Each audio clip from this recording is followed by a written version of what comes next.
જી નમસ્કાર સાથીઓ, હું આપનો જગદીશ ચાવડા. સાથીઓ, છેલ્લા 2 દિવસથી સોશિયલ મીડિયાના વિવિધ પ્લેટફોર્મમાં ન્યૂઝ ચેનલોના માધ્યમથી મારો વિડીયો વાયરલ થઈ રહ્યો છે એવા ટાઇટલ સાથે કે આપ નેતા જગદીશ ચાવડા દ્વારા પોલીસ સ્ટેશનમાં ઘૂસીને પોલીસ ઉપર હુમલો. આનો ખુલાસો આપતો હું વિડીયો બનાવી રહ્યો છું. આ બાબત તદ્દન ખોટી છે. આવો કોઈ ઘટના નથી ઘટી. ઘટના શું હતી એ સચ્ચાઈ તમને જણાવું છું કે એકાદ મહિના અગાઉ ચાંદખેડાની એક પીડિત દીકરી એમને મળવા આવી હતી અને એના કેસને લઈને અમે પોલીસ સ્ટેશનમાં તપાસ કરાવડાવી હતી, જેના અંદર સામેવાળા 3 આરોપીઓ છે. આ મહેશ સોલંકી જે સાપુર પોલીસ સ્ટેશનમાં પોલીસ કોન્સ્ટેબલ તરીકે નોકરી કરે છે, રાજદીપ સુરત કે જે નકલી પોલીસનો ખાંકો મારીને ફરતો ફરે છે, અને પ્રદીપ ચાવડા કે જેને સાંજ પડે તમે 7-8 વાગ્યા પછી એને તમે પકડો તો એ ચોક્કસ તમને ગાંજાનું સેવન કરેલું મળે.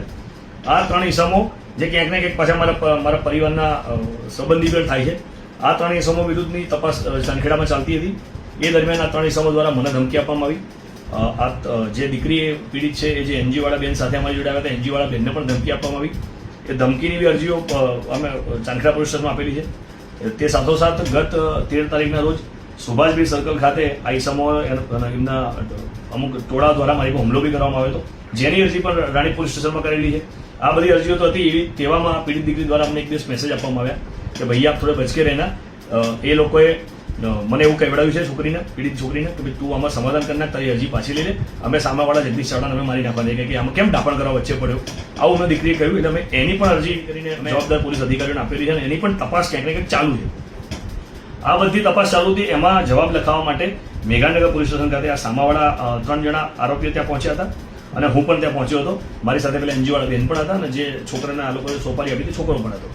નિવેદન આપવા સામસામે અમે પહોંચ્યા. ત્યાં થોડો માહોલ બગડ્યો કે કારણ કે આ જે પોલીસવાળો જે મહેશ અને એની સાથેના 2 સાથીદારો, આ 3 દ્વારા અમારી સાથે જે એનજીવાળા બેન હતા એમની સાથે અપશબ્દનો ઉપયોગ કરવામાં આવ્યો, ગાળાગાળીનું બધું કરવામાં આવ્યું, જેના કારણે થોડો માહોલ બગડ્યો. અને માહોલ બગડતા વચ્ચે અમે પડ્યા, છોડાવવાનો ખૂબ પ્રયાસ કર્યો. બંને પક્ષને સમજાયા તો એ લોકો વિડીયો કાઢ્યા અને ઉકસાવવા માંડ્યા. અને તમે એમાં જોશો કે જે પોલીસવાળો પોતાની જાતને કે એ પણ વિડીયોમાં ગાળો બોલે છે, એની સાથેના ઈસમો પણ ગાળો બોલે છે. એમ કહે છે કે આવો આમ કરો તેમ કરો. એટલે આ બધું ક્યાંક ને ક્યાંક કોઈ એટલું મોટી ઘટના નથી. ખાલી આ બધી ઘટના ક્યાંક ને ક્યાંક જે નોર્મલ બાબત હતી એને આ લોકોએ મીડિયાને મિસગાઈડ કરી છે. ખોટા મેસેજ સાથે કે ભાઈ આવું બન્યું, એવું નથી. આ મહેશ સોલંકી એ મેઘાનગર પોલીસ સ્ટેશનમાં કામ નથી કરતો, એ સાપુર પોલીસ સ્ટેશનમાં નોકરી કરે છે.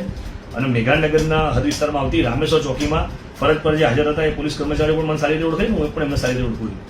આ વિડીયો મારફતે હું એટલો જ મેસેજ આપવા માંગુ છું કે જગદીશ ચાવડા એક પોલીસ પુત્ર છે. મારા ફાધરે 32 વર્ષ સુધી પોલીસ ડિપાર્ટમેન્ટમાં સેવા આપી છે. એમને જોઈને હું મોટો થયો છું. એમનું સંઘર્ષ અમે જોયું છે, પોલીસની કાર્યશૈલી, પોલીસનું જીવન નજીકથી એના અંદર એનો અમે પાર્ટ રહેલા છીએ. એટલે પોલીસને ખૂબ સન્માનની નજરે જોવાળો વ્યક્તિ છું. આખા ગુજરાતમાં જાહેર જીવનમાં લઈને જેટલા બી પોલીસ કર્મચારી, જેટલા પોલીસ અધિકારી સાથે સંપર્કમાં આવ્યો છે બધા જ ઓળખે છે જગદીશ ચાવડા કોણ છે.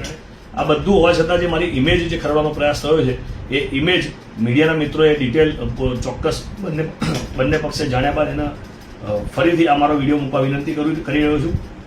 અને આ વિડીયો મારફતે હું ગુજરાતના જેટલા બી પોલીસ કર્મચારી મને ઓળખે છે આ જાહેર જીવનના કારણે, જેટલા પોલિટિકલ પાર્ટીના મિત્રો મને ઓળખે છે, ગુજરાતની જનતા આ બધાને બી વિનંતી કરી રહ્યો છું અને જણાવી રહ્યો છું કે ભાઈ એવું કશી કોઈ ઘટના નથી. હું કાયદો વ્યવસ્થા હાથમાં નથી લેતો.